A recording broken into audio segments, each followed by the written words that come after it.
Hey guys, welcome to Boxing Squared for boxing news and views from around the internet.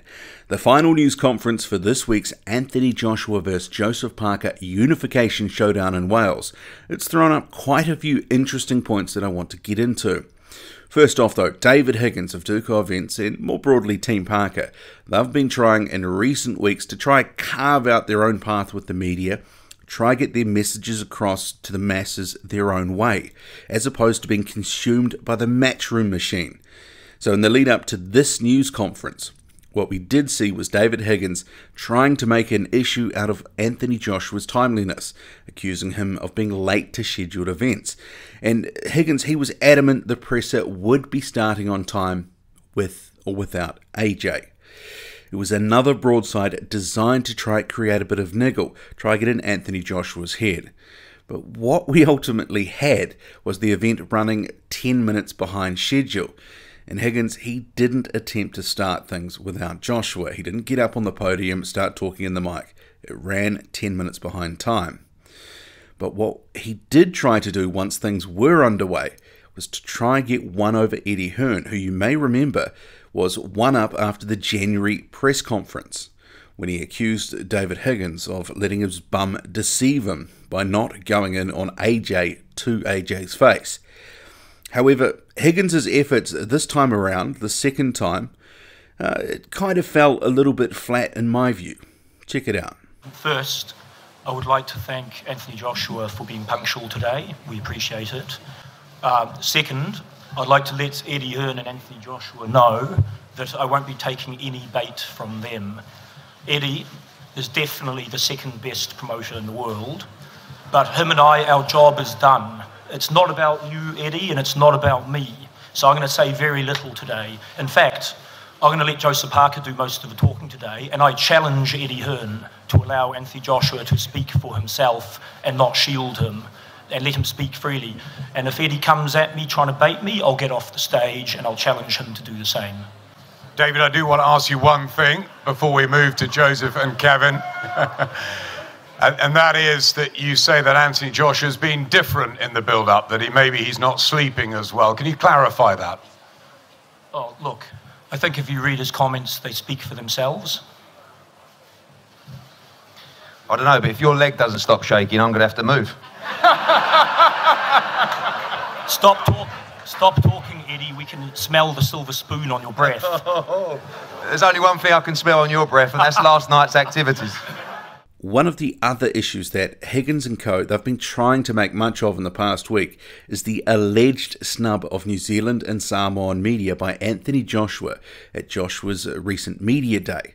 And the issue, it had been bubbling along in the media, especially in New Zealand, creating and generating some headlines, but Joshua, he did try to stick a pin in it at this presser. You know, it's little things like people thought that I walked out on a New Zealand, press people?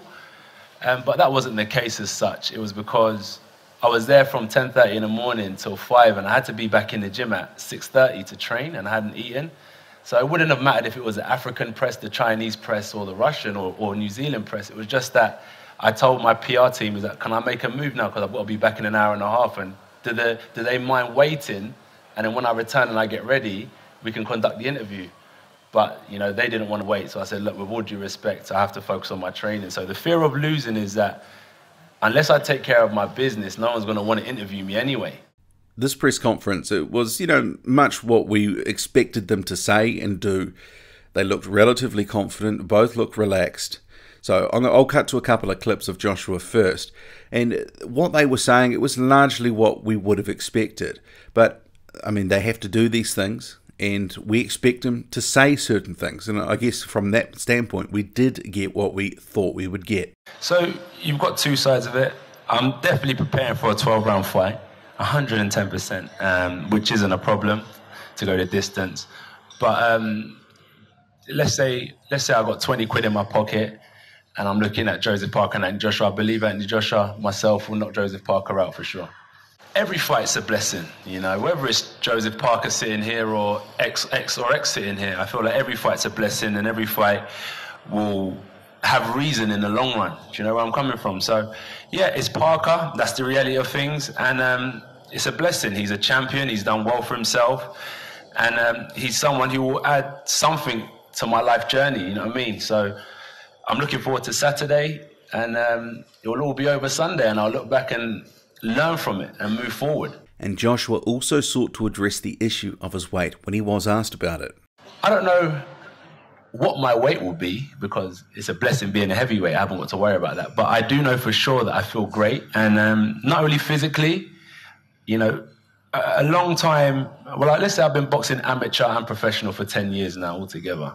So a long time I had to rely on, you know, my strengths, my physicalities, and so on and so forth. But over the 10 years, I've built, you know, a lot of mental strength as well. And now I'm combining the two. I feel confident, and I really do look forward to the challenge. In terms of Joseph Parker, turning our attention to him, in this UK trip, he's continued the trend of being relaxed and confident when addressing the media. And that's something that has been a little bit hit and miss in the past, but definitely this go-round, and this is the biggest go-round that he's had in front of the media, he's looking confident and relaxed. Well, firstly, it's great to be here. We've had a great build-up to this mega fight. We've had a tremendous camp. We've had some great sparring sessions. Had a lot of pain, but we enjoyed it. We loved it. We embraced it. I'm looking forward to putting on the best display on March 31. I'm looking forward to putting on the best Joseph Parker there is. I'm going to beat him. I haven't decided how I want to beat him yet. I don't know if it's a knockout or if it's points or decision. I'll see how I feel on fight night. But you're going to be undefeated and going home with all the belts in front of us today. 100%. These are mine. So both Anthony Joshua and Joseph Parker, I guess they fronted much like we would have expected them to. And I think the most interesting part of this news conference for me was at the end there, when they got up to have a face-off. And it got really intense really quickly.